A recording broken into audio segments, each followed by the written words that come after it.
जय श्री राम।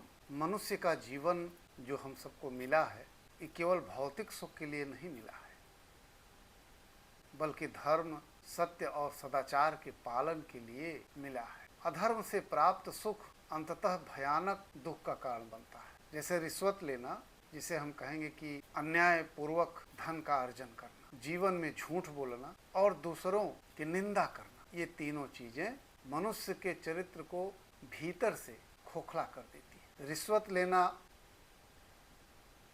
किसी कार्य को कराए जाने के बदले में कमीशन खाना या झूठ बोलकर किसी से पैसा ऐंठना या किसी भी रूप से अधर्म से धन अर्जित करना, ये महापाप माना गया है और इसके लिए दंड का विधान किया गया है। मनुस्मृति में तो कहा गया है कि अधर्मेण अर्जित धन नाश को प्राप्त होता है, यानी जो अधर्म से धन का अर्जित करता है वह निश्चित रूप से नाश को प्राप्त होता है। धन पराय विषते विष भारी, दूसरे का धन विष से भी अधिक घातक होता है। इसलिए हमें रिश्वत से, घूस से, कमीशन लेने से बचना चाहिए। निष्ठा से काम करना चाहिए, भगवान के नाम का स्मरण करना चाहिए और अगर जीवन में कभी कोई गलती हो भी जाए, जानबूझकर नहीं, वैसे ही सामान्य अगर गलती हो जाए तो उसका प्रायश्चित कर लेना चाहिए और भगवान के समक्ष गलती मान लेनी चाहिए। तो एक हद तक उसके पाप का निवारण हो जाता है।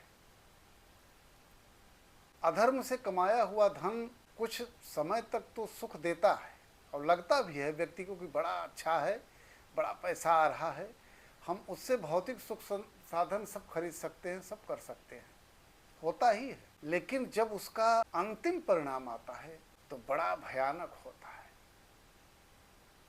और फिर उसमें अकेले ही भोगना पड़ता है। उसमें मान लीजिए, आपने वाल्मीकि जी की कथा सुना ही है कि महर्षि वाल्मीकि जी डाकू थे और वो लूटपाट करके धन का अर्जन करते थे, चोरी छिनैती करते थे और एक बार उन्हें ये साधु मिल गए और उनको ये लूटना चाहा। साधु लोग तो तैयार हो गए, तो उन्होंने कहा वाल्मीकि से कि मैं एक बात आपसे पूछ रहा हूँ, ये जा करके ये बातें अपने यहाँ घर पर पूछिए। तो कहें क्या?